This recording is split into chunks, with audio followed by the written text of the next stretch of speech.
Welcome back to Course Correction Radio, my friends. My name is Trey Harris. Thank you for joining me. Tonight we have a very special broadcast for you, Vanity of Vanities. It was supposed to air last week, but things happen. We get sick sometimes, and it's important that we rest and recover. So Sarah is going to be heading this up, and as you guys can see on YouTube, she is on the screen. So I'm going to hand it over to her, but first, let me do this. Yes, housekeeping. Yes. I want to make sure that we thank those who have been kind enough to partner with us. And the first one up is nowuctv.org. Guys, make sure you head over to nowuctv.org. If you use the promo code CCR, that's all caps CCR, you can get your first 30 days free on us. And so if you head over there on the screen, if it'll load, they got tons of documentaries. We've got the Book of Enoch video commentary series. We've got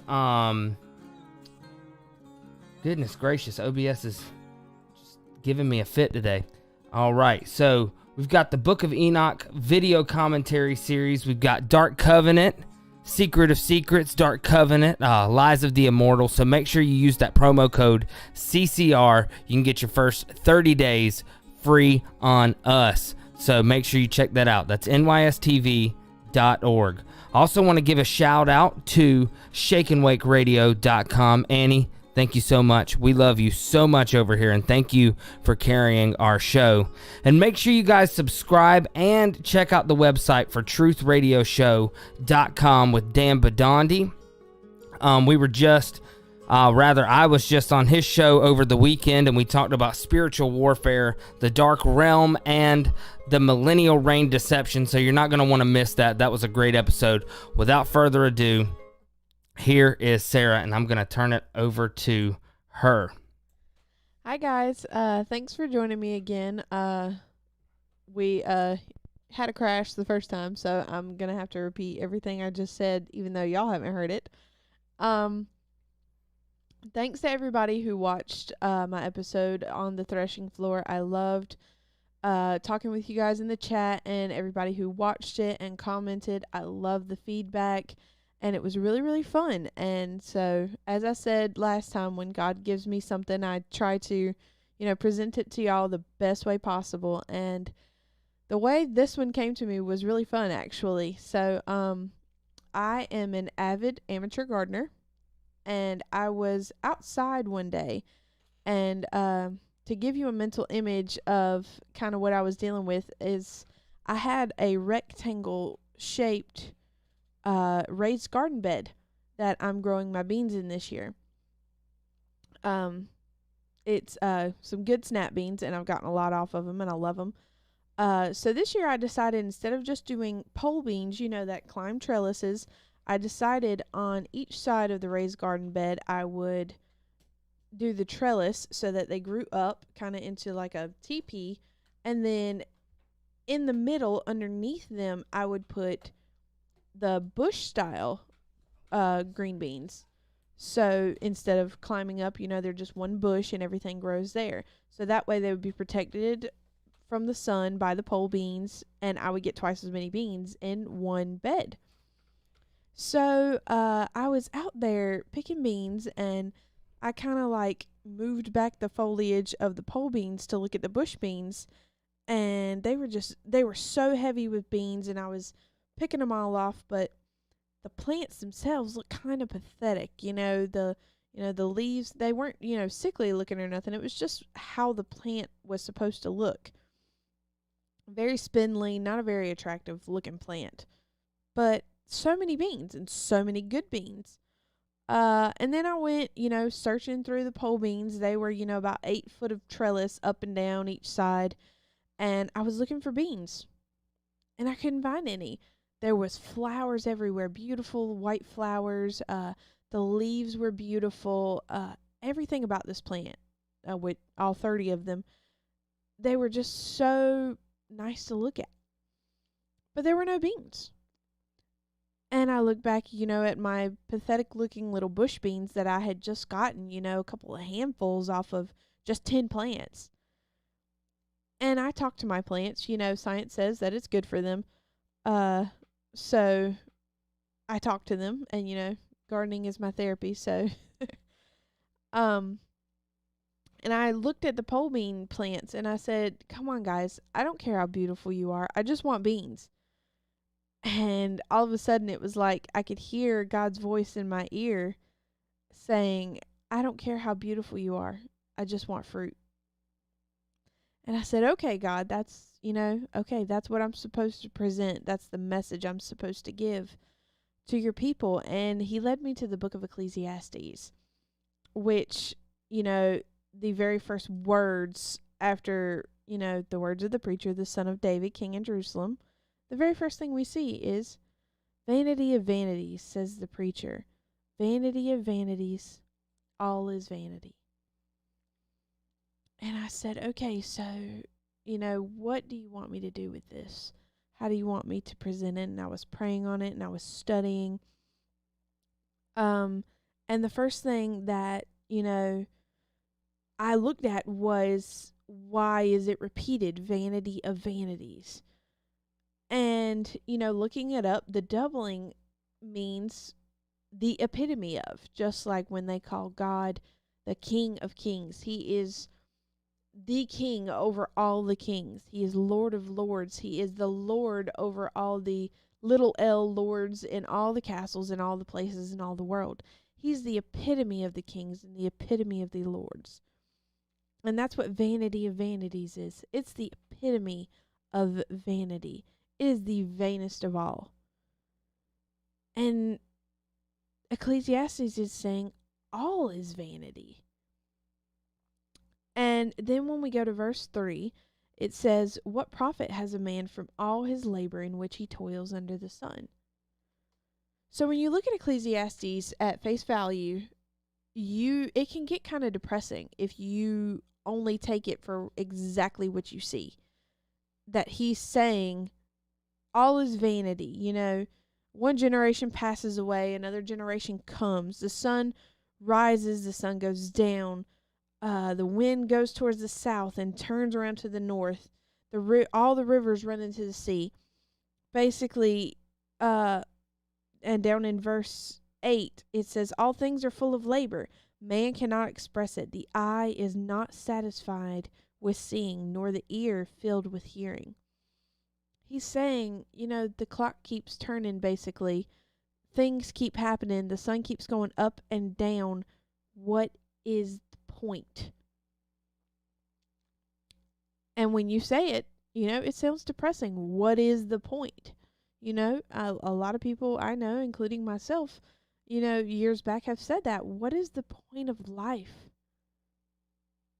And when you read the book at face value, it looks like, that's all that's happening here. But the more you dig, it's not talking about, what is the point of living? It's what is the point of living in the vanity? And tonight what I want to do is kind of rip away at the seams of that vanity in our lives and reveal the simple beauty of the way God wants us to live and our purpose, because life is purposeful and it is full of hope and joy, and we have to rip away the vanity to find it. So I want to start with, what profit has a man from all his labor in which he toils under the sun? So that's talking about, work. He was, specifically most likely talking about work in the fields. I till, I plant seed, I water, I harvest, I feed the animals, I eat the animals. Food turns into waste, which turns into earth, which grows more food. What is the point of what I'm doing? I'm, going around in circles doing the same old every day, in and out. And so, I thought about my husband. I thought about Trey and his job. He is an exterminator for a living. He's, which I think your title is technically what? Pest control manager? pest management professional, and he is very good at his job.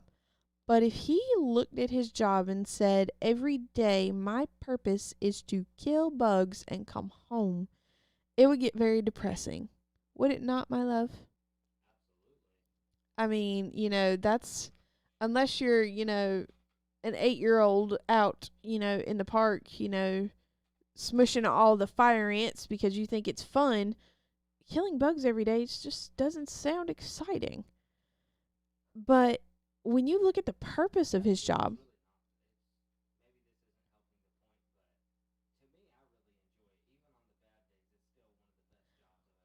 well, and that's because you've also been able to look at the purpose of what you're doing, because we talk about it all the time. Like, he doesn't look at it as, I'm doing a job, I'm spraying some chemicals, I'm leaving. He looks at it as, I went into a family's house where they couldn't get any peace because of, the roaches or the spiders everywhere. They were crawling around. They were full of anxiety. They couldn't, have sanitary food conditions in the kitchen to cook. They couldn't lay in their beds without, spiders crawling around. And he is able to go in and deliver some anxiety and stress relief. And that's what he looks at his job as. It's a way to help people in a very specific way, mind you, like all jobs on earth. But he's able to pull back that vanity of making a paycheck because the world tells me I need to make X amount of dollars to be happy, and this is the best way I've found, and, rip that layer away. Oh, but the world also tells me that I need to have a certain car, so I need to make more money to buy that car, and I need to make more money to buy these clothes and go on these vacations because the world tells me that means that I'll be happy, that's my purpose, to make X amount of dollars at my job. But that's not his job. He looks at his job as, I was able to go in and help a family today. And because he was able to help a family, you spread a little bit of Jesus' love wherever you go. And that's the way he shares his love with God's people, is that's what he is called to do. And yes, he gets a paycheck, and we are very appreciative of that paycheck. It pays for our beautiful home and our car and the food we put in our children's bellies, and my chicken buying addiction, it fuels that. And we're thankful for that. But it does so much more. There's so many of his customers that just sit and talk with him. And I mean, you can tell them about that. Like, your relationship with your customers is out of this world. Like when he sits there talking for a couple hours and he really needs to go and do stops. But you know what? Sometimes that's the only face that some people see is, oh, it's my pest control guy, or they might be lonely shut-ins or widows or widowers or...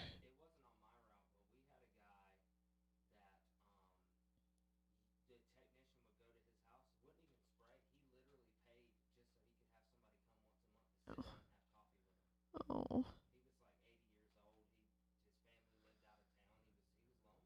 Yeah, and I mean...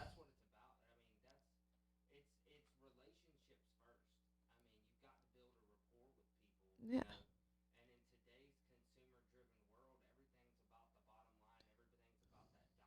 Make the dollar and go home. Get in, get out as fast as possible to get to the next one. I just realized I've been muted this whole time. Nobody can hear me. So, but gosh. It's I've been talking to a ghost. It's all about the bottom line. It's all about the bottom dollar in this world. But what I was just telling her, you guys probably didn't hear it, but we had a customer on a different route than mine. He was 80 years old. He paid for his service every month, and he didn't want anything sprayed. He just wanted the guy to come and have coffee with him every morning, once a month. And I mean, that's what it's about. It's about the relationships. Yeah. For me anyway. That's what I do what I do. Number one, I care about the customers. I don't care about anything else. My customers they come first. Yeah, I mean, it's all about quick turnover in these days. Even in what I do for a living, I'm a part-time birth doula, and I see it all the time in hospitals. Mom is in labor. Oh, it's not going quick enough. We need to turn this bed over so we can get somebody else in it so we can get more dollars. So let's pump her full of, artificial chemicals to get this baby out. Oh, wait. She's in distress. Rather than have her work through it, dial back our medicines and, let her body figure it out. We need to give her a C-section right now. Sometimes, granted, it is needed. I've seen a lot of times where it's not. And it breaks my heart because all they're doing is trying to turn the beds over and fit as many people in a day to fill quota as they can as possible. I have not seen a hospital. I've seen doctors, but not a hospital yet in my practice where their policies were set up to aid the mother. But let me not get on my soapbox about that. You have to rip away the vanity and find the purpose in your work. Sometimes it's hard. Like, some jobs seem so menial to some people, and they're not, but they seem that way in the moment. Like if you work at a bowling alley and all you do all day is spray cleaner in shoes and take people's money. But rip away the vanity and see, look at that family over there. They haven't gotten to spend any quality time with each other all week because of school and work and other things in life getting in the way. And look at those kids smiling.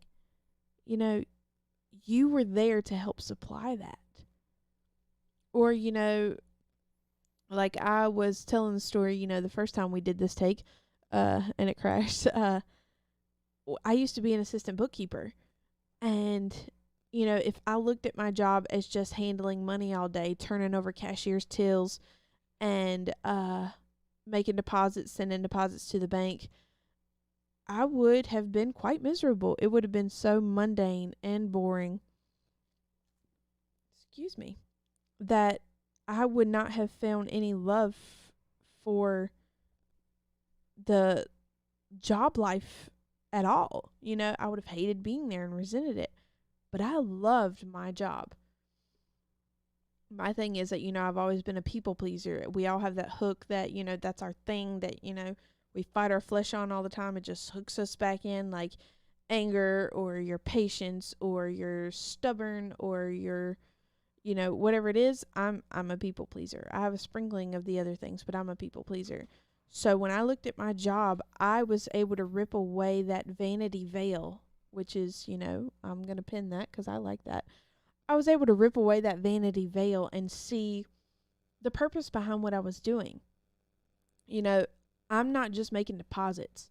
I'm making sure these books are balanced and that money is in the bank so every cashier on my row gets their paycheck. And they're able to provide for their families and themselves. Or, I am making sure this office is clean. So in my downtime, I loved to clean. I could not stand it dirty at all or dusty or anything. So when my managers walk into the office because they need something, I'm not adding any more stress to their day because my space is dirty. And I saw that as my way of giving to them. That was my purpose in being there that day. So you have to find the profit in your labor. It is not your paycheck. It is not.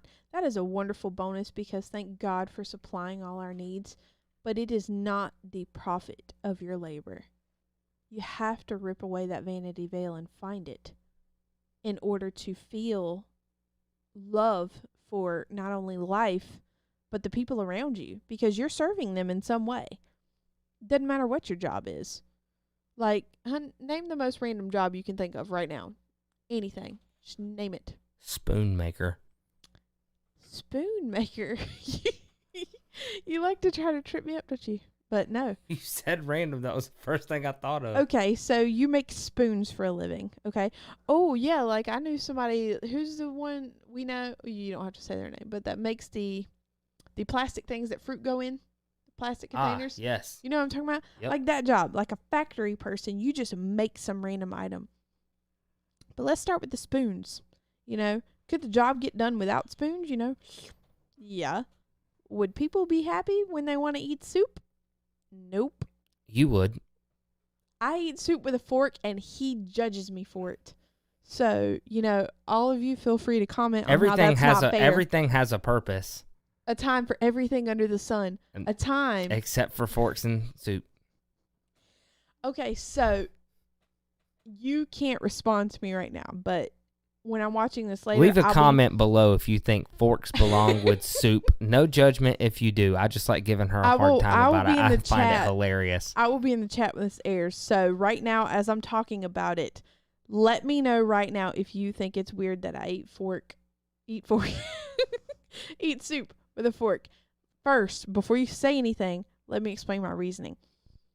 I take the fork and I eat all of the good stuff out of the soup, like the chicken or the noodles or the vegetables, and I like to stab them with my fork or, just twirl them up if they're noodles, and I eat them until there's nothing but broth, and then I pick the bowl up and I drink all of the broth, and that's how I eat soup. If I was trying to pick up all the innards with a spoon, I don't think it will work. I got country, sorry. If I try to pick up the inside of my soup with a spoon. I'm sorry. This is not professional at all. Forgive us. If I try to pick the innards up with a spoon, I did it again. I don't mean to say innards. The good stuff of my soup with a spoon. It would fall off. The sustenance. It would fall off. So I use a fork. The innards. When I say innards, everything else gets twangy after. Okay, continue.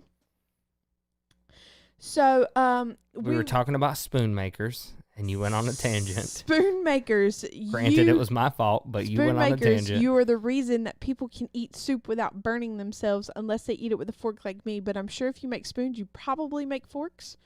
You have a purpose, and it is enriching people's lives that they can eat a broad array of foods, without burning themselves on them. Or ice cream. Ice cream is super cold. I'm not holding that with my hands, and someone's going to say ice cream cone in the chat, but there are some people who don't eat ice cream cones. So like Lydia. There. Like Lydia, our daughter, yes. So let's go down to verse 14. Chapter 1, verse 14. I feel like I'm calling bingo when I do it like that. I have seen all the works that are done under the sun, and indeed all is vanity and grasping for the wind. What is crooked cannot be made straight, and what is lacking cannot be numbered. I communed with my heart, saying, Look, I have attained greatness, and I have gained more wisdom than all who were before me in Jerusalem. My heart has understood great wisdom and knowledge, and I set my heart to know wisdom and to know madness and folly. I perceive that this also is grasping for the wind. So again, it seems depressing until you realize that he's absolutely right. If I was having a conversation with a guy one time, and he was telling me about this it was like a spiritual teacher in India who became so enlightened spiritually that he stopped talking. He found himself above the English language that he did not talk the rest of his life for the next 20 Spoke some English odd years. in India? Impressive. What did I say? You said an Indian teacher was above the English language. He was above language. Sorry, I literally didn't know what you meant. That was not semantics. That confused me. I had to clarify. He was above language. Sorry, we're so tired. It's been a long weekend.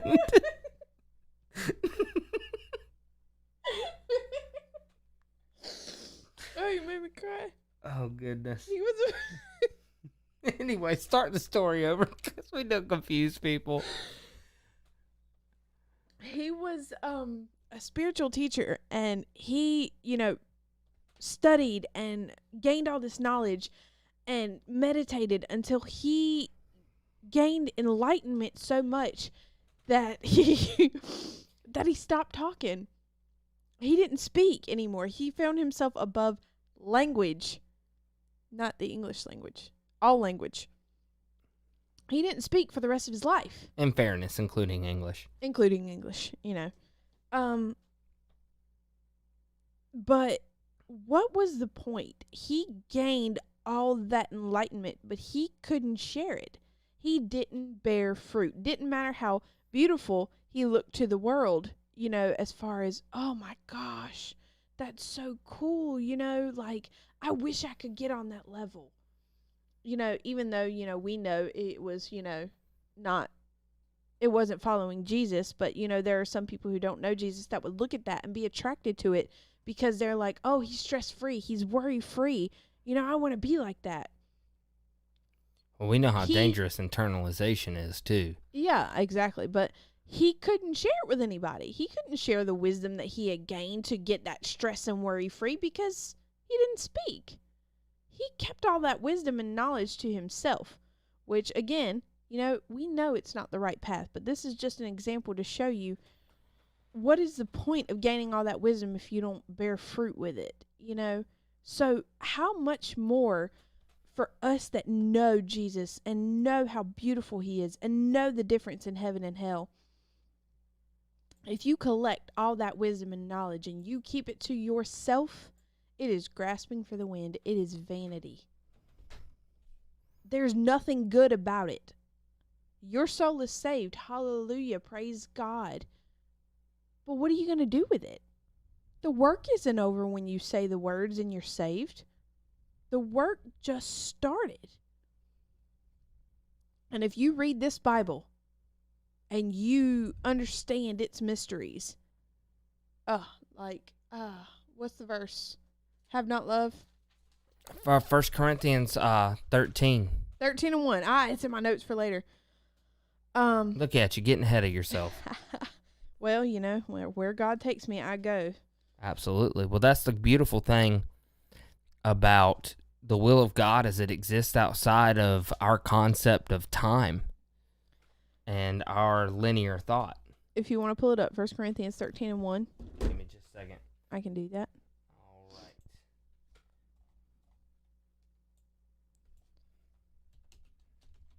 And this is another one. People know this verse in 1 Corinthians, because of, love suffers and is kind, love does not envy, does not boast. But it's this part, it's used in weddings a lot, but in reality, this type of love, this is that charity, this is agape love. It's so much like to limit deep. it to romantic love is really, it does the Bible a disservice. Yeah. So, though I speak with the tongues of men and of angels, but have not love, I have become sounding brass or a clanging cymbal. And though I have the gift of prophecy, excuse me, I had to cough, and understand all mysteries and all knowledge, and though I have all faith, so that I could remove mountains, but have not love, I am nothing. And though I bestow all my goods to feed the poor, and though I give my body to be burned, but have not love, it profits me nothing. And what 1 Corinthians is saying, just like what Ecclesiastes is saying, is vanity of vanities. All is vanity. It's worth absolutely nothing if you didn't do something with it that changed a life forever and showed them Jesus. Nothing. And that's really the heart of that's really the heart of, God himself. We're supposed to strive to be like him. We're never going to reach perfection until we see him. It doesn't mean we're not supposed to try. We're supposed to try every day. Die to flesh daily. That is the heart of God right there, that you love him and that he loves you with such a love that he gave his only son. Why wouldn't you want to tell people about that? Why would you want to collect that knowledge for yourself? Why would you want to sit in a room and hide yourself away from the world? Or why would you want to be so stuck in routine that you say, my job, that is my purpose, and making the money and spending the money, that is my purpose. I'm a consumer, that's what I do. And to step outside of that, is to break down the fourth wall. Like we're all a TV show. We're the characters in a TV show, and the fourth wall is over there. My husband loves when they break the fourth wall. No matter what we're watching, he loves it. He will rewind and watch it again and again and again. Especially if it's done masterfully. And that's kind of what we're like, in society. When we choose to just keep playing the game and running the rat race, we are staying inside those 3 walls. But we are called to break the fourth wall, guys. We're called to.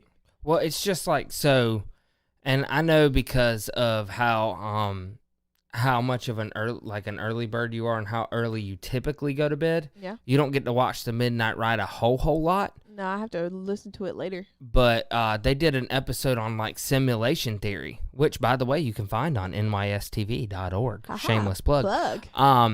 But they talked about the dangers of simulation theory because John had people email him look, my kids are getting into this stuff and they feel like life is hopeless now and things like that. But all simulation theory is it's a deception designed to say, well, if there's a simulation, then what is there? Somebody who created somebody who created it, right? Right. It's a deception to hide God within his own creation.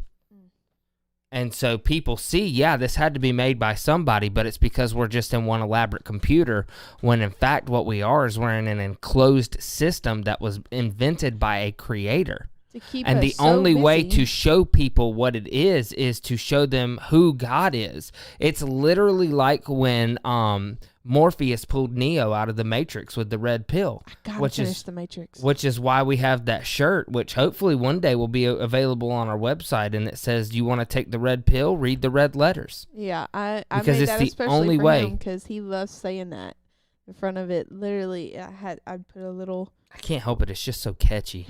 I put a little red oval on it, and it says, "Want to take the red pill?" And on the back, there's a big Bible, and it says, "Read the red letters."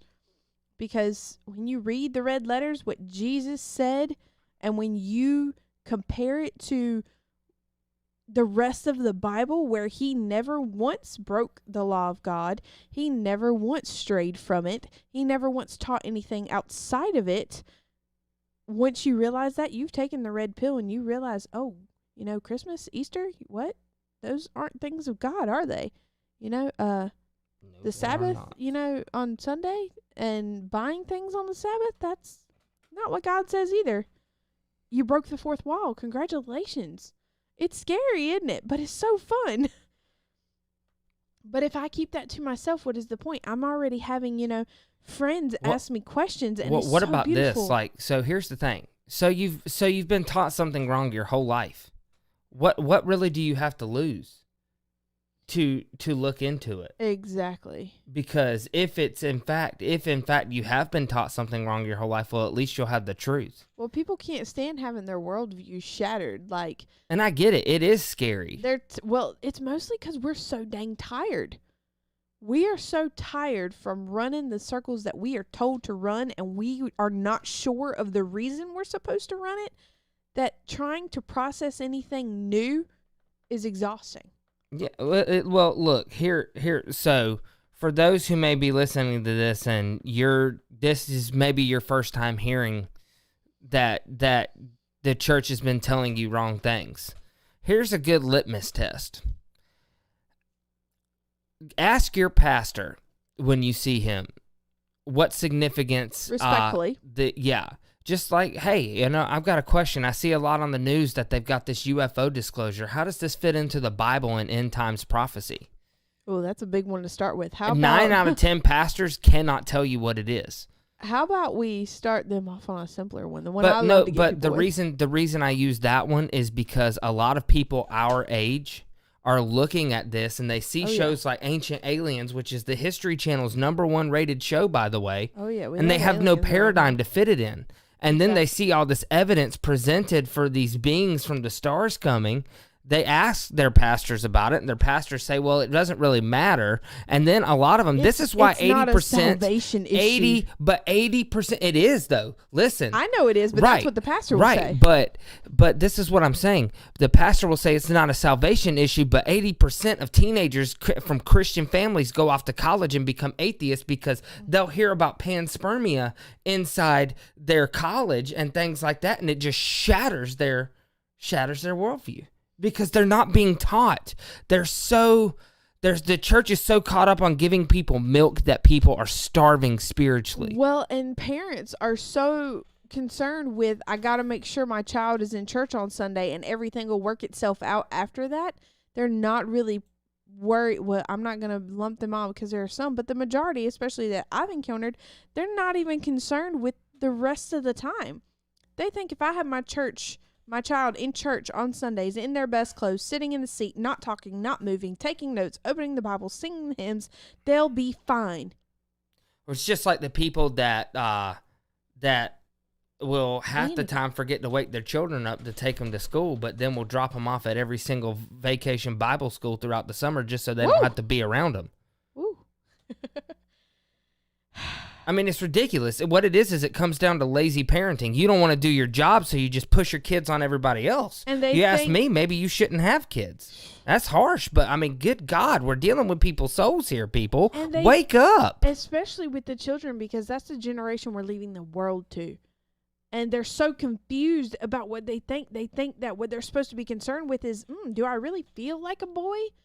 I mean, or should I, keep thinking about this? Maybe I'm a girl because everyone else is doing it. I was on YouTube the other day. A guy was looking at memes on it because, I love my meme channels. Yeah. And the video said controversial statements from movies in 2021. And it showed that movie where the little kid said, boys have penises and girls have vaginas. Like, why is that a controversial statement in 2021? That's a fact. It's a scientific fact. But if you tell people that, you're a bigot. I'm to the point now in my business, there are things happening in the works that pretty soon I may not be allowed to call my clients mothers. I'll have to call them people. Birthing persons. That's what happens when you have somebody with dementia running the country. Just throwing that out there. But understand where the love comes into all this. You don't want to look at these children or even these parents of these children because they're probably, when they hear it from their children, they might be scared to death too. Like, what do I do? Remember the love and remember the wisdom that you've collected, and don't let it be grasping for the wind or vanity. You share it.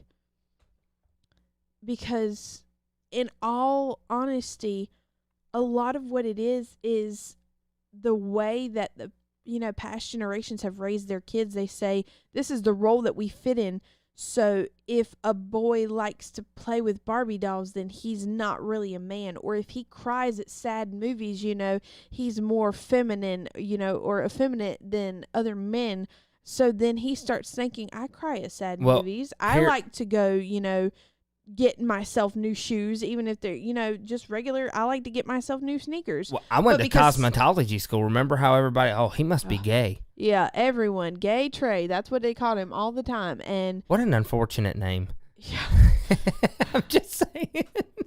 And, that was, just because he did something that mainly females do. But what about barbers? They're men who cut hair. Right, but they don't dye hair. They don't do nails, which, let's be honest. I was really good at doing people's nails. And perms, too. I was really good at I was good at jerry curls. But those are hard to do. The past generations have made it where the roles of genders are so stringent. Our kids are out there thinking, well, because I'm a girl who likes to play in the dirt, then I'm not really a girl. Well, I must be a boy. Well, think about this, right? So girls play with Barbies, but boys have their G.I. Joe dolls, right? Mm-hmm. But doesn't G.I. Joe need a girlfriend to come home to when he gets back from the war, or a wife? Or let's do it like a wife. Yeah. I never got that. I would play with Barbies in a heartbeat. Parker, one of his favorite things as a kid was Polly Pockets. Loved Polly Pockets. But look at him now. Yeah, I mean, he's a mechanic. He's a mechanic. Is there any more like manly, burly job than right? that? He's a grease monkey. Like that's like back in the 50s. That was like the manliest man thing you could do. Right, but to be clear, I know some fantastic women mechanics too. See, they're outside of their gender roles that we have defined so tightly. Right, but what's wrong? What's wrong with a woman working on cars? Or like one of the big ones. One of the big ones I'm hearing in like the Presbyterian and Reformed circles right now is this whole thing about the women in war. Yeah. But what about what's her name that drove the spike through Sisera's head? Oh yeah, I mean she was just she sitting did there in her everything tent. that a man couldn't, and God did it to prove a point because the men had weak faith. Yeah, or the fact that the leader of Israel at that time was a woman. Gasp. Yeah, I mean, what about the female judge? That was Deborah. That's who I was just talking about. Yeah, I was adding. No, like I'm just clarifying. Yeah, I mean, Deborah, the female judge, she was leading Israel at the time. She was a leader. She was a judge. She made decisions. Just like there are female judges sitting on the bench right now that are better than any male judge, sometimes. Because listen, if you collect your wisdom from the Bible, what does it tell us about male and female? We have our roles in the home. We have our roles in the church, and we're told not to wear each other's clothes. That's it, okay? There is nothing that says, a man shall not like to get his feet done. I know men who love pedicures because they get, Well, it's really good for your circulation. Yeah, I mean. Just because you get a pedicure doesn't mean you have to have your toenails painted. No, I mean, you can just get the massage and get your heels scraped and all that. I mean, or, like it's really good for your circulation. I can't tell you, like I'm not a doctor or a nurse, but I would imagine poor blood flow in your feet leads to strokes, blood clots, things like that. You're absolutely right. That's something I see in my pregnant moms. Their feet. Any of you have had a baby, the feet pressure is out of this world. It hurts so much. Well, I would imagine so because you've got so much extra blood flow going to the placenta to make sure that the baby is healthy. I mean, look what just happened to one of our friends. Poor blood flow to the placenta led to the twins getting here early. Yeah, like 2 months early. Yeah, but thank God they're healthy. But yeah, and the Bible also doesn't say, woman shall not, get dirty and like to work on cars. Nowhere does the Bible say this. It says don't wear each other's clothes, know your roles in the church, and know your roles in the home. And that doesn't mean, it doesn't say wife must do all dishes and man is final say on everything. The man is the head, but the wife is the neck. Each one can't work without the other. Well, what's the old adage? God didn't, and you can find this in Matthew Henry's commentary on the book of Genesis. He said God didn't pull, the woman from like Adam's head because she was supposed to be above him, or down from his feet because he was supposed to stomp on her. Mm-hmm. Or I'm paraphrasing. I'm probably butchering it. It's all right, but but he pulled him from the rib because they're equals. Not only that, but she is always at his side and she's under his wing of protection because he is the protector of the home. That's why it's under the arm, because he always, metaphorically has his arm wrapped around his wife protecting her, and she's right there equal at his side. And anybody who knows me knows how much I hate dishes, and Trey does a lot of dishes in this house. That doesn't I probably mean don't do them as often as I should, but I try when I have the ability and the time. And he does a wonderful job. But that doesn't mean that he's taken away my effeminate role in this house and that he has become more effeminate, because the Bible doesn't say woman shall do dishes. There's a Bible verse about a man doing dishes, but I can't remember what it is. And it's also a man's job to make the coffee. Hebrews. Dad joke there for you. But I want to rip away that vanity. I need to rip away that vanity in your life, because God is tired of us running the rat race and not. We're living our purpose. What do rats and rodents in general typically run on? Wheels. They run and they run and they run and they run and they get nowhere. Exactly. Unless you were like my pet mice growing up. Little Bonnie used to have one of the grilled ones, and she used to run and grab onto it and then flip upside down. It was the funniest thing. But God is tired we're living our purpose, but if we're not realizing it, we can't fulfill that purpose. You don't need to think, if only I have this next job or I have X amount of dollars, then finally, I can save the world. Because number one, you're not saving the world. But it's like that story. Nor is it your job to save the world. No. Your job is to point people to the one who can, and to teach them his commandments.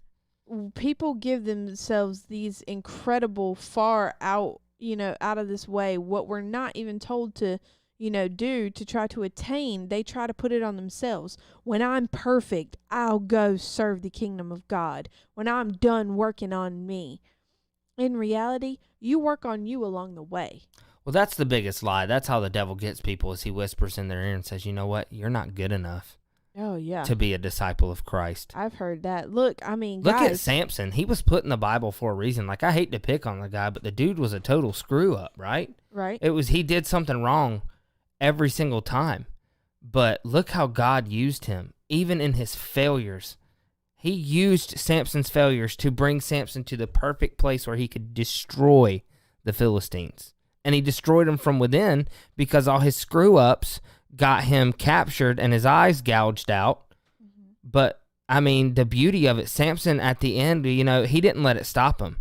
He asked God for the strength to give his own life to bring down the Philistines, which in a way is actually, it points to Jesus, who was willing to be humbled himself by taking on flesh, by becoming human, and he died on the cross for us, using a symbol of the enemy, because there's good evidence to point to the fact that the cross is tied to Mithra, which is a type of Antichrist, and Jesus used that pagan symbol to defeat death and to bruise the head of the serpent. And yes, if your Bible translation says crushed, you've got a wrong Bible translation, because the book of Revelation says that deadly head wound is healed.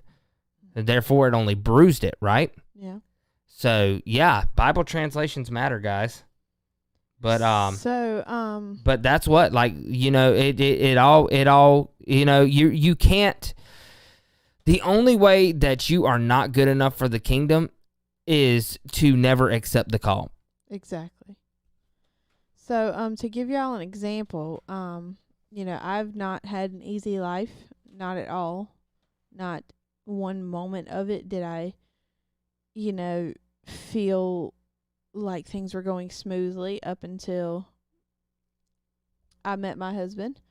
And, things still weren't smooth, but I was happy, But even back in my darkest days, when I was doing horrible things to myself because I didn't feel good enough, the people pleaser in me, when I wasn't perfect and I was down and I was bruised and I was doing horrible things to hurt myself behind closed doors that I told not a soul in this world about at the time, I would see people at school and I would do whatever I could. They were having a bad day, they were crying, or they were failing math, and I would, just, I'm not tooting my own horn. This is an example that I need to give you. I remember staying after school for hours tutoring so that people could, pass math tests. Even though I was, nowhere near perfect, I wasn't, good enough, and I still am not, but I didn't have to be, because the little bit of knowledge that I had that I could do some good in the world, I passed on. Even though I wasn't perfect, I wasn't, ready, I didn't know the word like I was supposed to. I showed a little bit of love in that act when I was so down myself that only God himself found me. Well, and look at the Bible. You talk about knowing the word. Did Jesus pick the Pharisees who knew the Bible almost too well? And the reason I say knew it too well is because they went so far with it that they ended up contradicting the very commands they said they were following. But look, he used somebody like Matthew, who was a tax collector and was scorned. Right. But so here's the thing. When you look at Matthew 18, Jesus says that if your brother offends you, you go to him, right? If he doesn't repent, you bring somebody else. Right. And then if that doesn't work, you bring them before the congregation. And then if that doesn't work, they become like a tax collector to you. Yeah. It was the most vile of the vile, but that's who Jesus called. I guarantee you Matthew probably didn't know the word very well because he wasn't allowed in the synagogues. Yeah. How could he have known it? All he knew was that when he saw Jesus, he loved him and wanted to follow him. That's all he needs is your heart. Everything else is vanity. Everything else you try to put on to look your best or try to say in the perfect words, it's all vanity. Nothing matters except your heart for him and what you do to serve him. Not when your phone is in your hand and you're recording it and you're trying to show the world. Don't let your left hand know what your right is doing, or know what your left is doing. Don't let either hand know what's happening. Don't. See, I don't know the word perfectly. I know the gist of what's there, and I'm learning more every day. But God gave me this lesson for y'all. I need to rip away this vanity veil. So the next thing I want to go to is the book of Ephesians. We're going to go to Ephesians chapter 2. I'm going to flip there while he's pulling it up for y'all so y'all can see with me. Because, I've called out individuals on how they do things. I've called out parents. I've called out the children. I've called out people who think that I'm weird for eating soup with a fork. Now it's time to... She's calling out me there. Now it's time to call out the church. Uh-oh. Here we go. And I may get a little heated with this one, y'all, because I've been in the church so long. Don't worry about getting heated. Don't pull your punches. Jesus didn't. Jesus called the Pharisees stupid, and I don't even think people realize that. That's like, so while she's flipping there, I'm going to go on a rant about this because I get so sick and tired of people saying you need to be loving with your words. You need to watch what you say. You need to be kind. You call it for what it is. Sometimes the only way to be loving is not to pull your punches. That is always the only way to be loving. When Jesus said that, when you look at, and in the English we miss it, but in most Bible translations it says, are you without understanding? Understand there, the word for without understanding is literally can be translated stupid. Jesus was saying, are you stupid? If you're not, that's not a very kind word by today's standards. No. I'll go ahead and tell you, my 5-year-old Meredith is not allowed to say stupid because she abuses it. Yeah. She calls her sisters stupid all the time. But there's a time and a place for it, not to go to the chapter you didn't want to go to. But there is a time and a place for harsh words because sometimes that's the only way we can wake people up. But you have to trust the Holy Spirit and use discernment to know what time is what. So I'm stepping off my soapbox. I'm going to hand it back to you. The best analogy I've ever heard for that is sometimes you got to be the rough side of the sponge and sometimes you got to be the soft side of the sponge. And it's up to you and the discernment God gives you to know which side you got to be. Absolutely. Are you going to be the green side of the sponge or the yellow side of the sponge? Because if you've got like some soft, meek, soft-spoken woman who's, one harsh word away from her soul being crushed, you got to discern that you need the soft side of the sponge. You need to come at her with a hug and a snack and somewhere to take a nap and then, talk to her about how Jesus can love on her because you just loved on her the way Jesus wanted you to. Absolutely. But if you've got a 355-pound man who beats on his wife every night and thinks that he is the creme de la creme of the world, and he says, he doesn't need God because he made $250K this year, you need to be the green side of the sponge. And then when the green side of the sponge has got all of the scum off the outside and you see that soft inside finally breaking in that man, switch sides. Yep. But you need to start out green sometimes. Absolutely. So Ephesians 2, verse 8.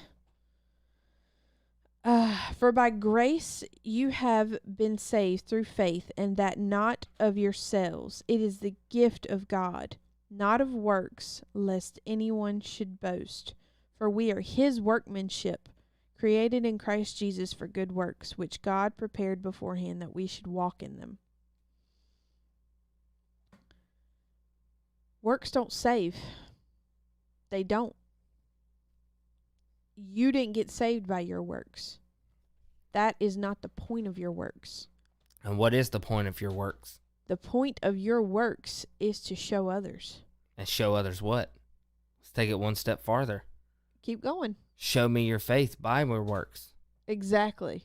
It's the fruit. I wanted him to keep going so that y'all could see that we hadn't talked about this, and he literally just said what I was going to say. Yeah, I mean, married life is so cool, but also, just knowing what the Bible says. Yeah, but there's no contradictions in the Bible, but the church acts like, well, Paul says that it's grace through faith, not of works, lest any man should boast. Right, but James says, show me your faith by your works. The two aren't mutually exclusive. But here's where we go with this. Here's where I'm calling out you, church building your new Family Life Center. 501c3 churches. Here's where I'm calling you out. Okay? You can preach all day until you're blue in the faith, not by works, and make your congregation so lazy that they feel like they are doing their due diligence of God just by going to church on Sunday and wearing their best tie. But then you take all that tithe money, and what do? You paint the walls? Did you build a bigger building? Did you buy some fancy pews with the nice cushion seats on them? Did you upgrade your hymnals? Did you tell yourself that in doing all of this that you're saving more souls? 'Cause you're wrong. It's not. Where are the churches, because I know they're out there, that are taking the money, they're buying ingredients, they're cooking all day on Sunday, and they're delivering meals to people who are shut in and can't work? Where are the churches who are taking all that tithe money, and instead of paying for their preacher's new BMW, because I've seen it happen, not all of them, but I've seen it happen, where are the ones that are taking that money and they're going around to the homeless community and saying, here, go buy yourself a place to sleep tonight. And here's a Bible. Exactly. Not by works can anyone be saved, but you're telling yourself that building that new building and getting more people in there, that's going to save them, is my new building. This bigger building with more seats in it, that's going to save them. If they didn't come in before, they're not coming in now. They can still hear you.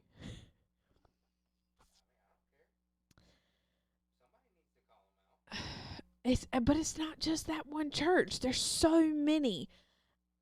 You're making your congregation feel like if they don't stand up during the worship, and they don't sit down and listen perfectly during the sermon, and if they don't, invite their friends so that there's more tithes in the church, that they're not doing their due diligence of works. But then you just preached the other day that I didn't have to do any works, Pastor. That it was only grace, that my works, they were just a way for me to boast. So why do I have to, make the worship service look pretty and only worship the way you want? You want to know what it is? It's a scam. It's these new churches, especially the seeker-friendly churches. And I'm going to call out the church that I used to go to. I'm not going to call them out by name, but, I mean. Yeah, I agree. But they were really bad about everybody had to serve, and all it was free. It was staff that they didn't have to pay. Exactly. It's a scam. But they were making a paycheck. Oh yeah. And they'll tell everybody it's so that the pastor can spend his time studying and preparing for you and giving you better, fresh manna from heaven, because he didn't have to work a job during the week like you did.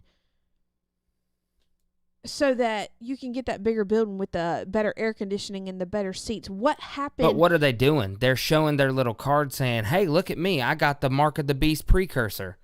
But what happened to the churches that were literally just a mound of dirt and one little thing to put the scrolls on, and they all sat there in the heat of the summer because hearing God's word was the only thing that mattered? And they weren't in their best clothes because they didn't have any best clothes. and they couldn't bring anything but pennies for their tithes. What happened to that? What happened to the true faith that if we listen to this word, it'll be all right?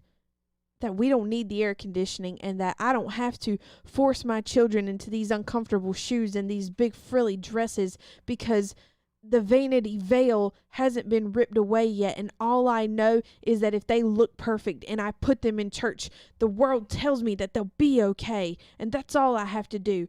And you know, my works are fulfilled in that. I have been to a church, guys, that I was on crutches. I was a teenager. I was on crutches, okay? Sprained my knee. Could not stand very long. And I was sitting down during the worship service. I got so many dirty looks. It disgusted me to the point then and there I swore I would never step in church again. Thank God. Let's go ahead and just say that there was somebody who actually said that in your own family that just said you needed to stand. Oh, yeah. Let's not even forget that point, that I was told that I had to stand up. And so I was forced to stand. All because they didn't want to look bad. It's the vanity veil. Listen to me very clearly. Jesus ripped the veil when he died on the cross. Why are you still living behind it? Sorry, the Spirit is flowing heavy in it. I'm not going to say sorry. The Spirit is flowing heavy. Somebody needs to stop living behind the veil. And the others who are listening to this, thank you for passing the message on to the person that you know in your life living behind the veil. Look at them and say, Jesus ripped that veil when he died. And he's alive again. And there is no reason to live behind that veil. Why are you?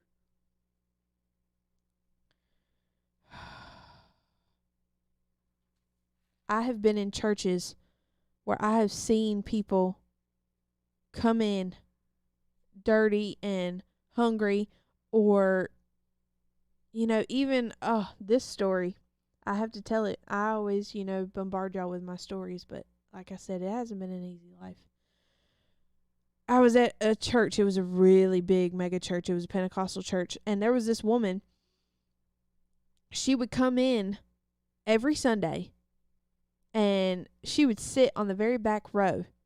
She would come in about 10 minutes after the service started, and she would leave about, 20 or 30 minutes before it was over. So she was there about a good hour, because Pentecostal churches, they go for quite a while. I was sometimes there from 9 in the morning until 2 to 4 o'clock in the afternoon. I'm not even kidding you. So many people talked so bad about that woman because she came late and left early. Oh, she doesn't care enough to be here the whole time? Well, my aunt, the beautiful soul that she is, I love you, Aunt Tammy. Love you. She talked to this woman.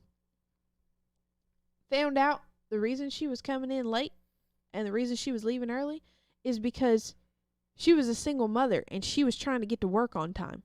She had to get her children up and ready in the mornings, and then she had to drive a long ways to get to that church. Then she had to leave to go to work. She wanted to be there for any amount of time she could. And the church people talk so ugly about her. If I had it my way, every single church, every single one, even the good ones, just because you can't take the chance, I would have them all closed, just so that way the people who really wanted to worship God could find each other and meet. Mm-hmm. And that way, because let's face it, all the legalistic ones, once the church closed, they're only going out of obligation, so they'd stop going anyway, and you could weed out all the bad ones in a perfect world. Do you know how many Now, times... of course, it's not a perfect world, No, but... it's not, but do you know how many times that I have heard somebody say, pray for me because I struggle with wanting to read my Bible? Pray for me because I struggle with wanting to find time to pray. The church is not doing its job if there are people in the congregation not in love with the word. Well, that would require them to be the actual church. Exactly. Which we are they're the church. not. We are the church. Look, David had it absolutely right. All these buildings where these people are going, it's just the binding houses for the tares to be bundled.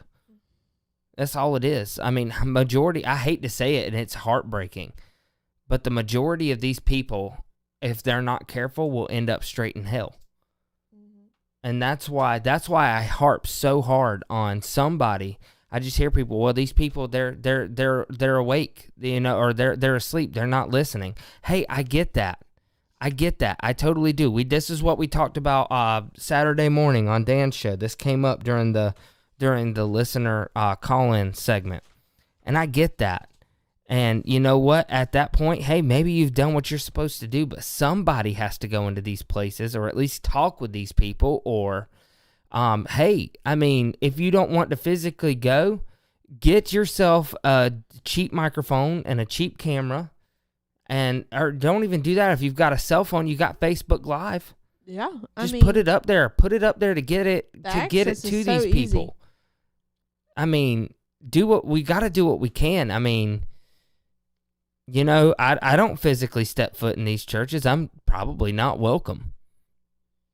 But you know, I mean, number one, because. And I think everybody listening can sympathize. I'm not putting a stupid mask on to go into a church. You can forget it. It's not happening. Well, I mean, you're not allowed to, honey. You have asthma.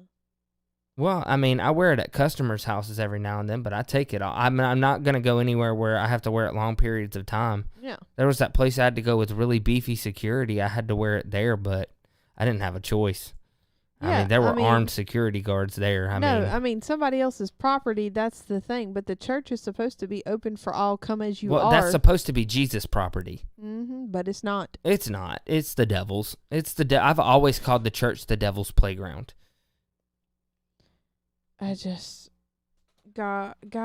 God is ripping that vanity veil away. So, and if you're not careful, if you hold on to it, he's going to rip you right away with it. Yeah, I mean, ask yourself when you're going about your week after watching this and you're praying and you're thinking about where are the vanity veils in my life. Because, you know, I mean, it's okay that you have them, guys, until somebody puts in front of your face, this is what you're doing. Sometimes it's hard to see. Don't beat yourself up about it. Ask yourself, how can I do this better? Well, that's what they were talking about. That's what John and John were talking about on their show tonight was you can't just sit there and beat yourself up for the mistakes you made. Eventually, you just have to keep on doing the work of God. And I mean, ask yourself when you go about the week, you know, every little thing you do, what is the purpose of doing this? How is it glorifying God's kingdom? Because I guarantee you there's an answer for every little thing you're doing. Even in the morning, the first thing I have to do, I have to go to the dump and take trash off. What am I doing? I am making a more sanitary living condition for my family so that they are happy and that I'm taking care of them the way I'm obligated to, so that I can raise them to be people who also do that for their families. And full transparency, the plan was for me to take it off today. It opened after 2:00, but I spent my time around the house stressing out because I couldn't find the daggone cord to plug that camera into that computer so we could do this tonight. But guess what? As soon as I went looking, I found it in less than 2 minutes. My problem is I stress out about little things way too much. But it's all right. But you know what it is?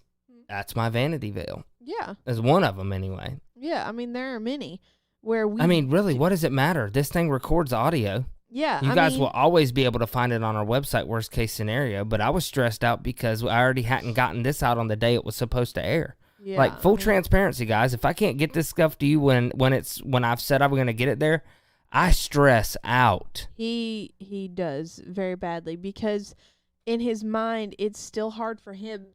If he can't deliver it perfectly, he thinks he shouldn't, present it, and not presenting it to him is not an option. So it has to be perfection or nothing. And that's his vanity veil. And we work on that because in the household he grew up in, he felt like he had to do certain things, to get his father's attention and to feel like he was enough for his father. So it's translated to his whole life. I was the same way, with my mother. I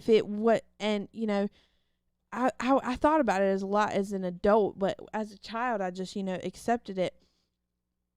If you're going to do something halfway, don't do it at all. Anybody ever been told that? I know you've been told that, honey. Well, and I mean, if you're intentionally setting out to do it halfway, yeah, don't do it. Well, that's one thing. But if you do it to the best of your ability. If it's not perfect, it's okay. If you absolutely give something your all and it's not perfect and somebody tells you shouldn't have done it, I mean, so I shouldn't try at all if I can't be perfect. I feel like the Bible says the opposite of that. As an adult, I can understand that. As a child, I didn't know. Oh, yeah. I have a joke around the house all the time, and it's actually, and that's why it's a joke, is because it's the complete opposite of my personality.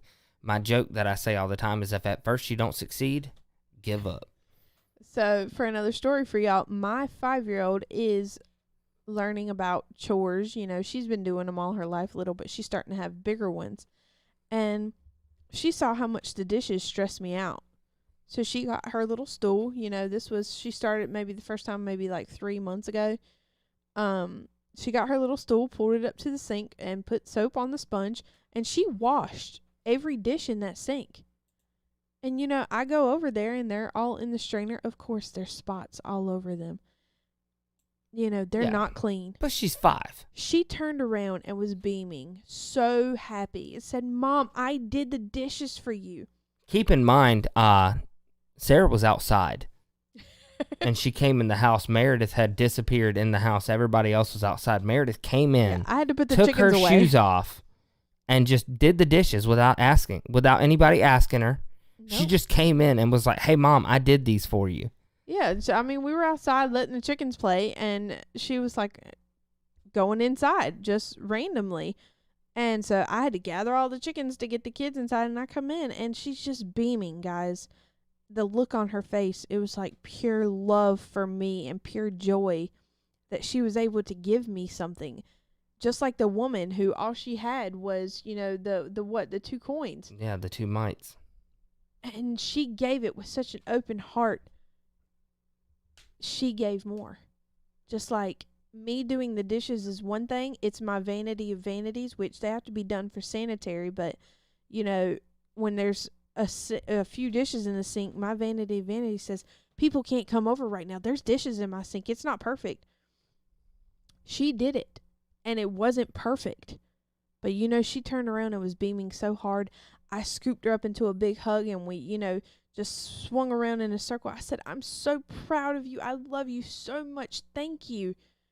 Because I'm not going to tell her, if you can't do it, if you can only do it, you know, halfway right, don't do it at all. Why would I do that? Well, that sets a standard for a child. It does, for their whole life. I ended up being called a very lazy individual for most of my teenager. You've been called worse than that. I've been called a lot worse than that, but because I was told if I couldn't do it perfectly, there was no point in me trying. But imagine every time you look at your child, you see a 5-year-old so proud because she did the dishes for her mommy. I don't care. You know, without being asked. Without being asked. That's what's insane. When she went to bed that night, I woke up early the next morning before she got up, and I rewashed all the dishes and put them back in their place, and she never knew. And I'll never tell her. Because I'm so proud of her that she gave me everything she had to give. That's what Jesus wants from you. He wants everything you have to give. He didn't ask for perfect. He didn't ask for your vanity of vanities in your best Sunday clothes. No, and understand when the verse says be perfect as your Father in heaven is perfect, look up what that word perfect means. Always. And if you need some help, go to the Doctrine of Christ series, which you can also now find on nowuctv.org. But you can also find it on the YouTube channel Jimmy Vision, and there's a whole episode just dedicated to that. Because I think a lot of people, when they're not grounded in the Word, look at that and they give up right then.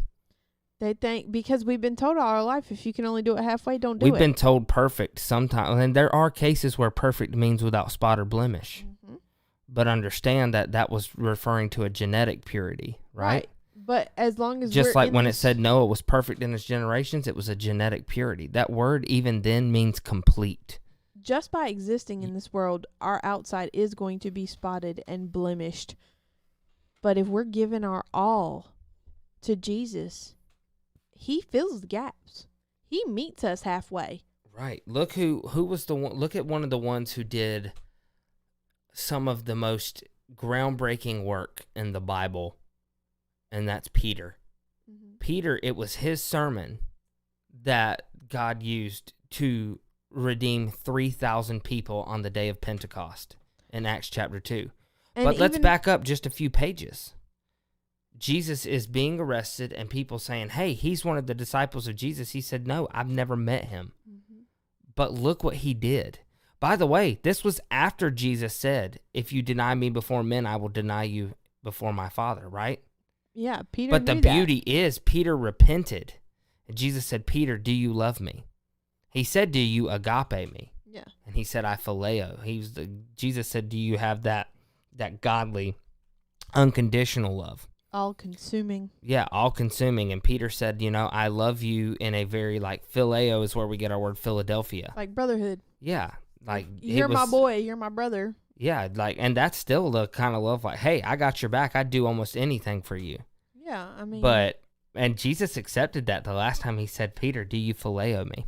And what did he say every time? Feed my sheep, feed my sheep. What did Peter do? He fed his sheep. Even though he had royally screwed up. And let's look at the example in the Old Testament. Let's look at Ruth. Ruth was traveling with her mother-in-law. Literally the only thing, her husband was gone. Literally the only thing she had to give to Naomi, whither thou goest, I will go. Yeah, they were basically they were homeless. Yeah. Where thou lodgest, I will lodge. Thy people shall be my people, and thy God shall be my God. And look what happened. King David. Not only that, let's take it one king further. Jesus. Because all Ruth had to give at that time was her sacrifice of her time. Loyalty. Her loyalty. It was her Naomi. loyalty. All she had was her time. That's it, and her heart. She gave it to Naomi, who served the living God. Even though Naomi was down and said, call me Mara, because it means bitter, because, I'm a just bitter like the person. bitter waters. Yeah. That, even though Naomi was down, and she was complaining, because, who wouldn't at that point? She lost everything. Every single thing. Everything. She had, her and two daughter-in-laws. One of which left halfway through the journey. Yeah. Orpah. Yeah, right? Yeah, Orpah. She left, and because she was given permission, Naomi said, you can go. I wouldn't expect you to, stay and take care of me. And Ruth said, I will. Where you go, I go. Where you lodge, I lodge. And because of that, and Naomi guided her to her husband on the threshing floor, Boaz. Right, and Ruth was from a people whose males were never to be allowed into the congregation of Israel. It's the Moabites, right? Yeah. Ah. Which were the descendants of Lot and his daughter. And look what came out of that. Yeah, God used that bloodline, redeemed it, and brought Jesus through it. For a reason, guys. For a reason. To show, if you be like Ruth, all you have to do is give what you have at the time. What is the whole point of some of these older stories, right? Mm-hmm.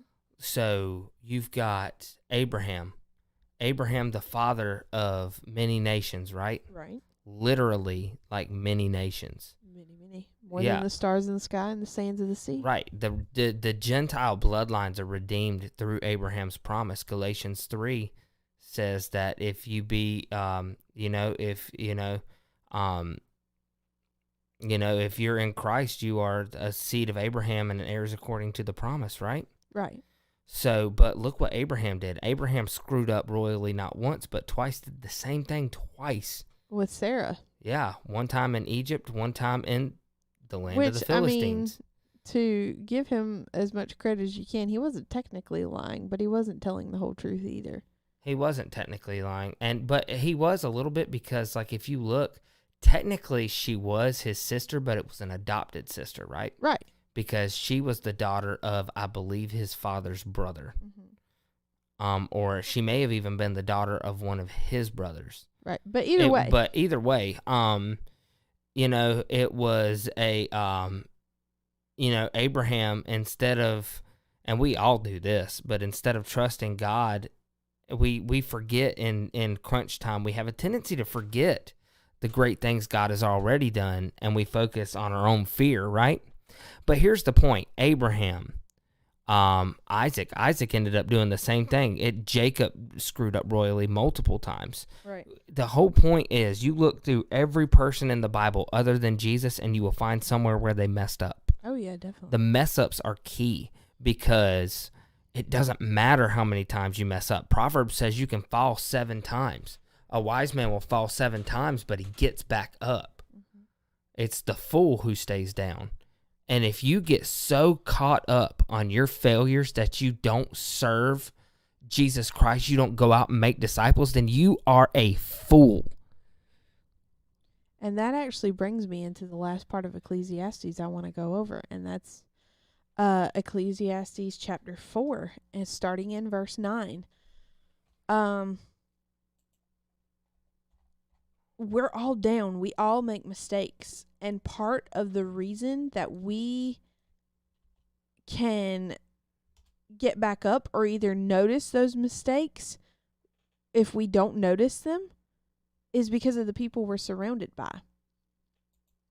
And who you surround yourself with is so, so important. You ever heard that old Southern saying, you lie down with the dogs, you're going to get fleas? Yep. That's actually one of the few that I have heard. Been from the South, born and raised, but he's from the city South. Well, not only that, but my mom's from California. So a lot of things. My dad's from Greenville, North Carolina, which is a college town, always has been. So there's a lot of Yanks there. Yeah. But a lot of things I say in like old sayings. Is it storming? No, that's me breathing into my microphone. Sorry. I'm not even a mouth breather. I'm a nose breather, but my nostrils are so daggone big.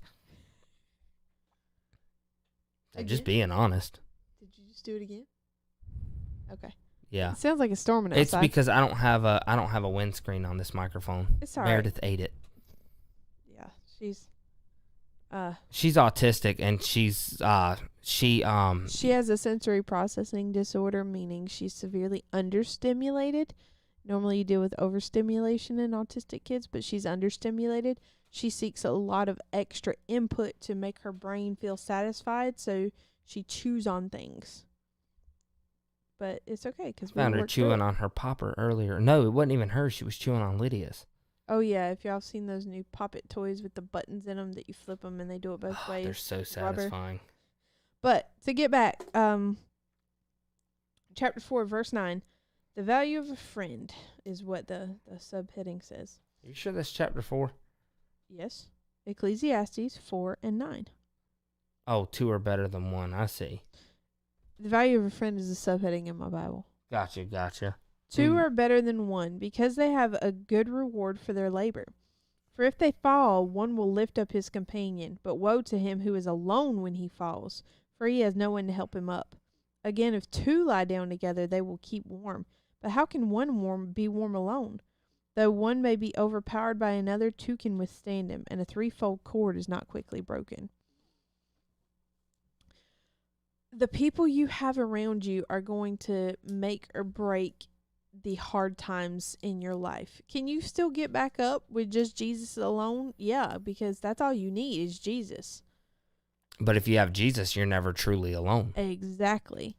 But the people that are around us when we have disconnected from Jesus because that vanity veil is so thick and we are feeling like because I don't have the perfect hair and the perfect body and the perfect clothes to go out into the world that I'm not good enough. And when we're down in those dumps and we have cut ourselves off from Jesus because those thoughts are overwhelming, it's the people around us, those friends, those companions that can help draw us back to the straight and narrow.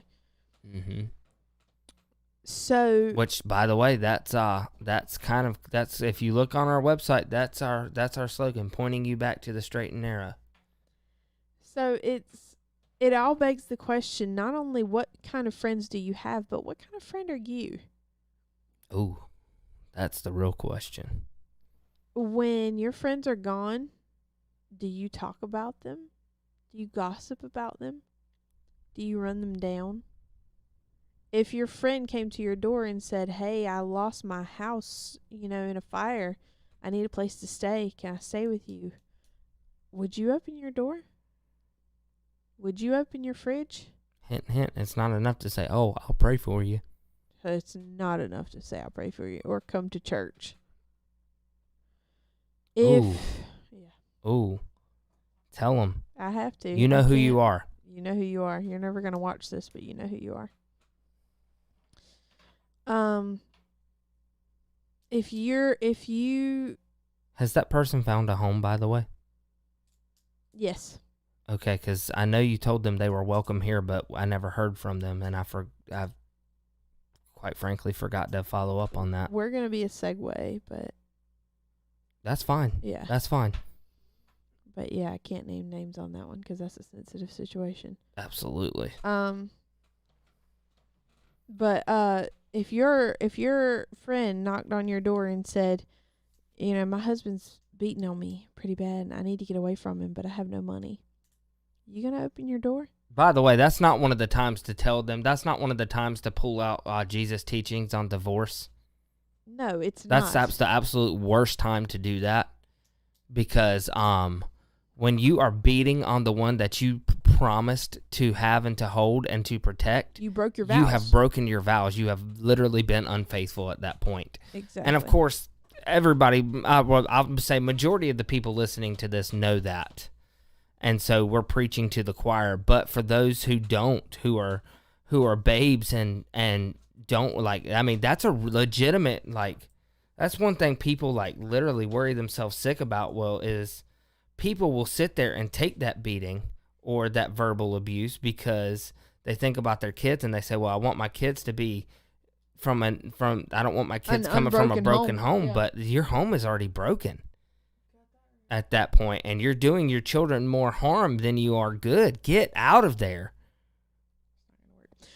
So, for a visual for y'all, when we're going down to verse 12, where it says a threefold cord is not quickly broken. So it's talking about three people, obviously. So if you look at these three pins, can they see these three pins? Hold on. I can't see anything but the full screen, so. Yeah, they can see them. So here I have three pins. Don't look at the fact that they're different colors because this is what I just had. They are all the same size. They are all the same length. Okay? Virtually equals. So if I were to, hit the top of them, try to pull them apart, when I'm gripping onto them and they're together, nothing's happening. What do you think would happen if instead of one of these pins, I don't have anything thinner? There's some paper behind you. No, I need like a thin string, but just imagine that it was thinner than these other two. These two are the same size, and then you have a thin string right here. When I go to beating on it and I go to pulling on it, these two that are the same size, they're going to be okay. But that thin string, it's going to be pulled away.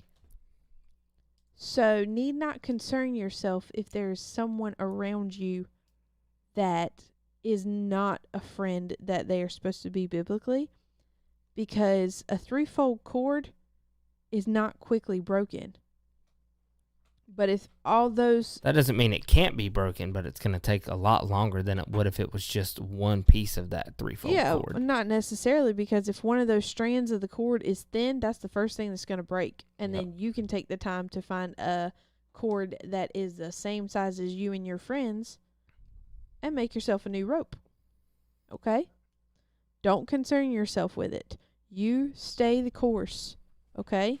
And if those friends, they're going to get bored with you when they go to gossip about people and you're like, sorry, I'm not doing that. Or they say, oh my gosh, can you believe this new outfit? It's only $200 and, I can just put it on my credit card even though I'm already in so much credit card debt, I'm drowning. And you say, no thanks, I'm not going to do that. I'm not going to. Or hey, come yard sailing on the Sabbath with us. Yeah. Or let's go to this sale. It's only open on Saturdays. No thanks, I'm not going to do that. Eventually, they're going to break themselves off because they're not going to want to be around you. Yeah, you stay the course. There's two possibilities. They break off, or, God in his mercy brings them around. Exactly. They're either going to break off, or you are going to be the influence in their life that thickens that cord and makes it the same size as you.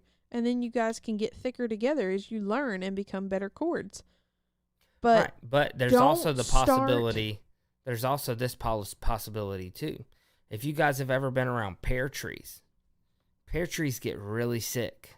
Oh yeah. You have to remove the sick branches before it kills the whole tree.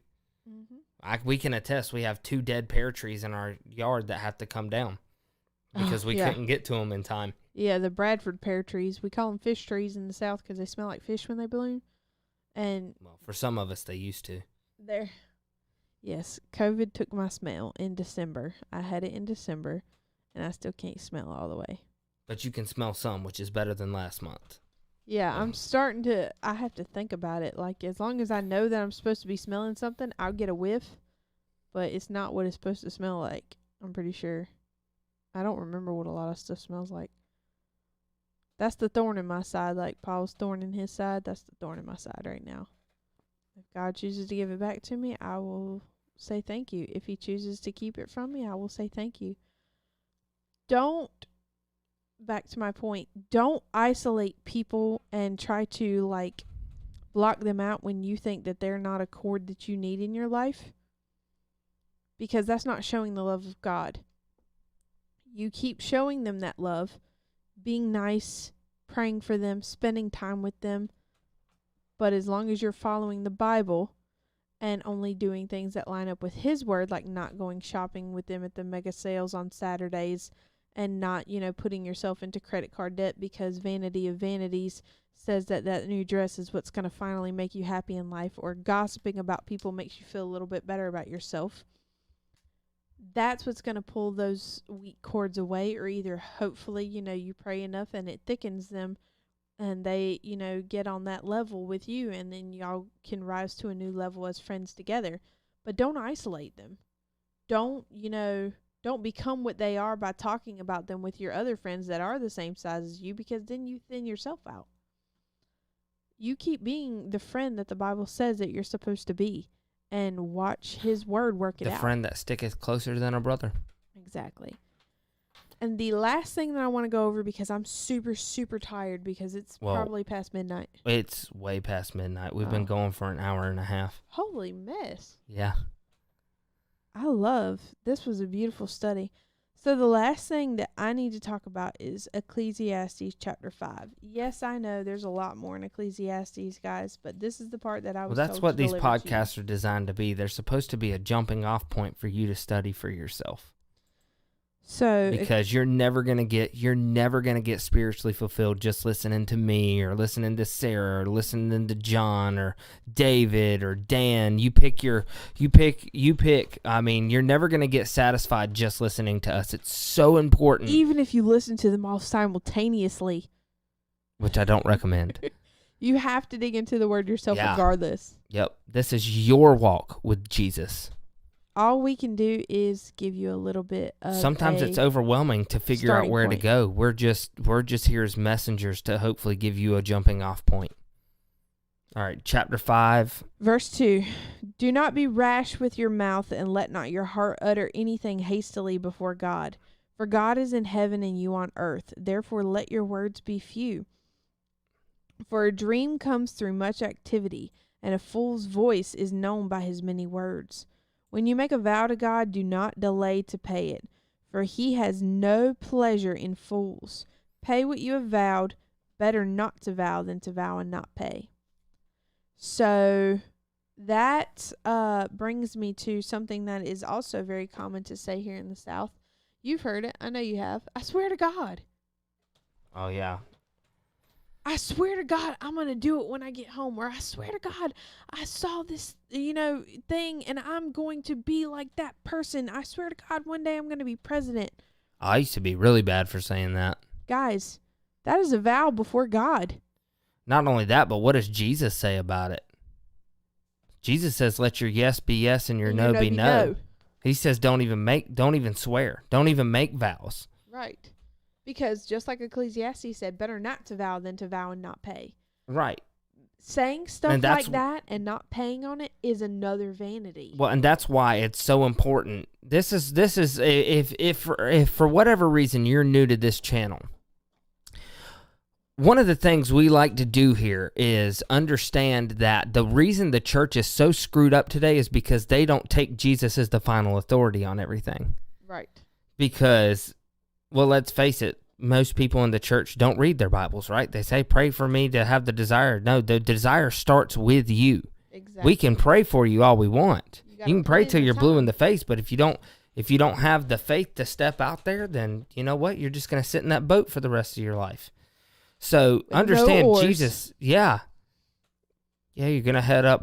You're gonna head up Chocolate Creek without a popsicle stick, as Gingy likes to say. Or you're going to just blow whichever way the wind takes you, just like the chaff. Yeah. I mean, look, here's the thing. Jesus is the final authority on everything. Jesus utters no final words, utters no idle words, I should say. And understand that Jesus is pulling out these obscure references from the scriptures. Why? Because he's the one who gave the people the words to say in the first place. Exactly. I mean, when you do these things, like, who are you trying to impress? Are you actually saying... because when people said, I swear to God in the Bible, you better pay. You better do what you said. What's the story? Yeah, it wasn't an idle saying, that's for sure. What's the story of the guy in the war? And he said, God, if you just let me through this. That was in the book of Judges. If he said, if you let me win this, if you give me victory, I will offer to you the first thing that comes out of my doors when I get home, or something. Yeah, like that. and it was his daughter. Yeah, and she ended up being a virgin in the temple, most likely. Yeah, a lot of people read. A lot of people think that it was sacrificed. a human sacrifice thing. That's not what happened, guys. Okay, so she went out and she said, Father, whatever God said for you to do, or whatever you promised to God, it is good. Yeah. Just please allow me to go into the wilderness with she was basically mourning her virginity because she was going to keep it forever, which was a shame to a woman back then. Right. So she went with her friends into the wilderness. Not the shame to be a virgin, but the shame that you would never get married or bear children. That's the greatest honor that God ever gave to women. Yeah, I mean, it's to the point where there are places in the Bible where, like, look at Hannah. Hannah, prayed so hard that Eli thought she was drunk at the foot of the tabernacle. Yeah, because she was that ashamed that she couldn't have children. She was so happy that she gave that child to God as soon as he was weaned. Yeah, so he was an offering. So don't understand that just because somebody offers something to God, it's not always a sacrifice. Yeah. The sacrifice was that they didn't get to be with you. He didn't get to see his daughter get married. Yeah, I mean, in today's society, imagine being a father of a daughter and you never get to walk her down the aisle. Exactly. And I mean, but that was his vow. And even though he cried, and I'm sure he thought about not doing it. And I'm sure he relived it. You think about it. You say something like that, and then you have to live with the fact that you spoke an idol. Like, how many times do you just say, God, if you just get me through this, I promise I'll go to church every Sunday. Or, God, if you just get me through this, I promise I'll never cuss again. Well, and there's an episode of George Lopez. Like, I used to love watching the George Lopez show, every night. So it came on at 1 a.m. on Nick at Night. There's this episode where his dog, Mr. Needles, was really, really sick, and he was going to die.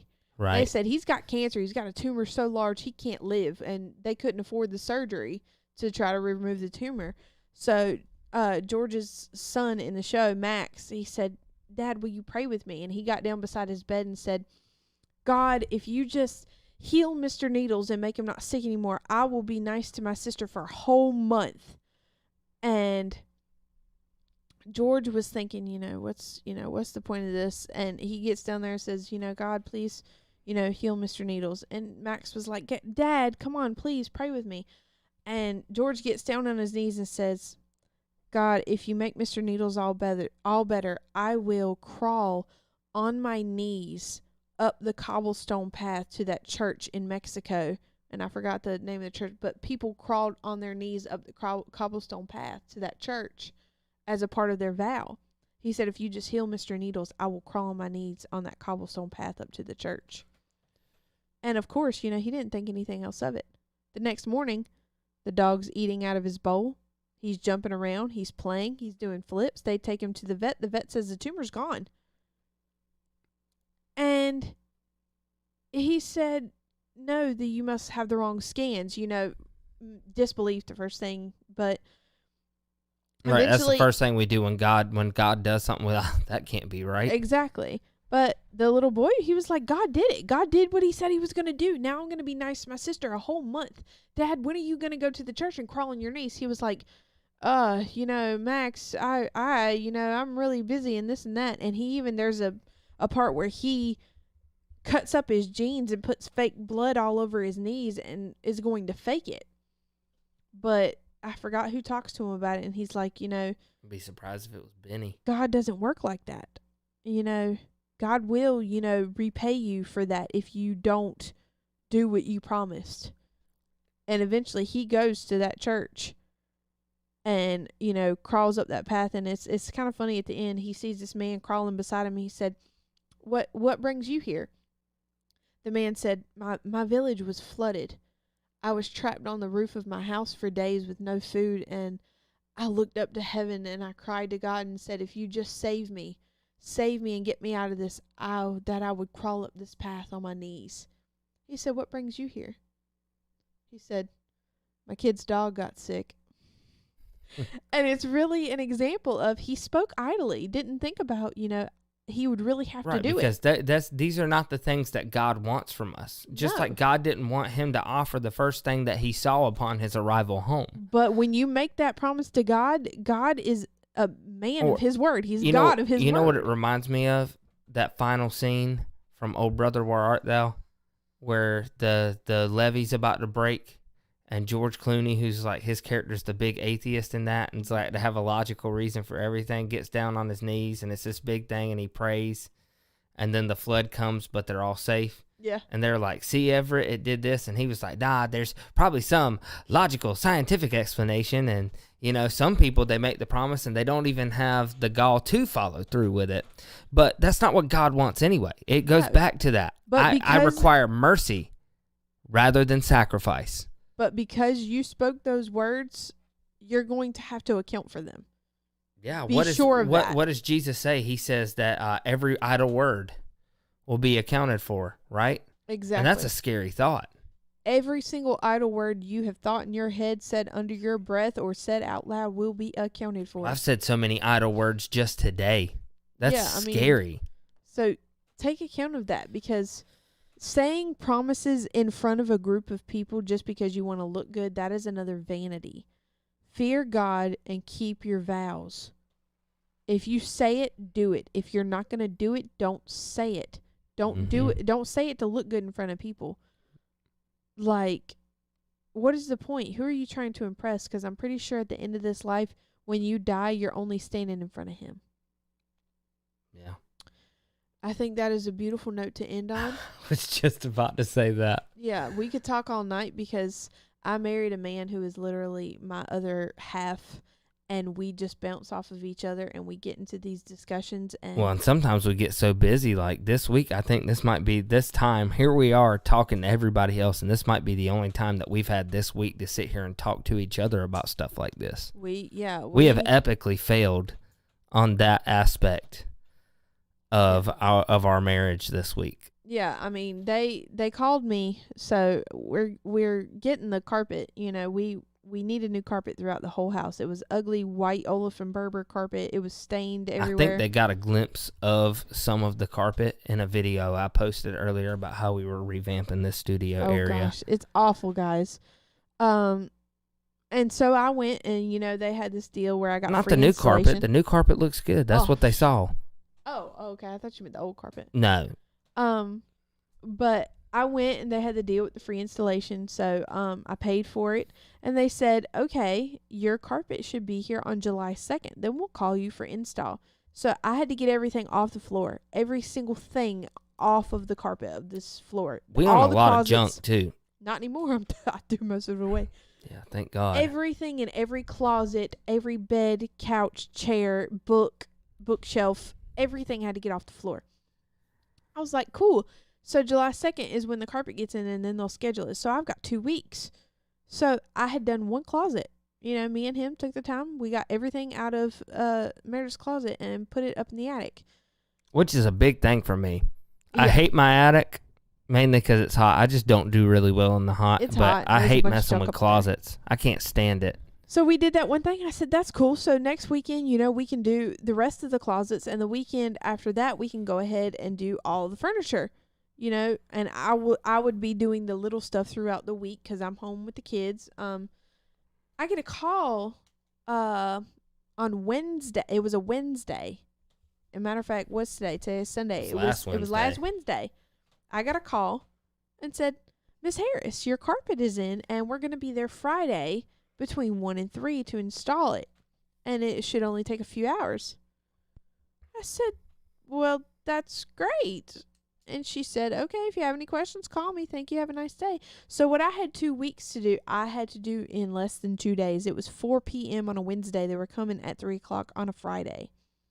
So I have done nothing but wake up at 5 and go to bed after 10, moving stuff off the floor. Yeah, that's actually why this show is airing a day later than it normally does. For all the new subscribers, we have 2 shows a week. That'll be going up tomorrow night, Monday night. Okay. We have 2 shows a week. We have a news show on Saturdays at 6:30 p.m., and we have our main podcast, which is 5 p.m. on Sunday nights. But everything was gone. I literally set up my computer and enough equipment Friday night to be able to talk to Dan in my living room because this whole area back here was still a wreck. But y'all, it was only about, new carpet. an hour or 2 before we started recording Yeah. that I finally got everything set up the way I needed it just to do this show tonight. But y'all, I love my new carpet. It's soft. It's gray. I love it. You've seen it. I had white olefin Berber, which is harsh, and every piece of dirt sits right on top of it. Not only that, and but if you snags in even it. spill water, which we have 3 kids under, like 5 and under, it happens a lot. Even with a spot. Supposed spill-proof cups. Yeah. I mean, there's always a blemish. Or husbands who on spill coffee on it. Happened a few times. A few times. You hear how he says a few times.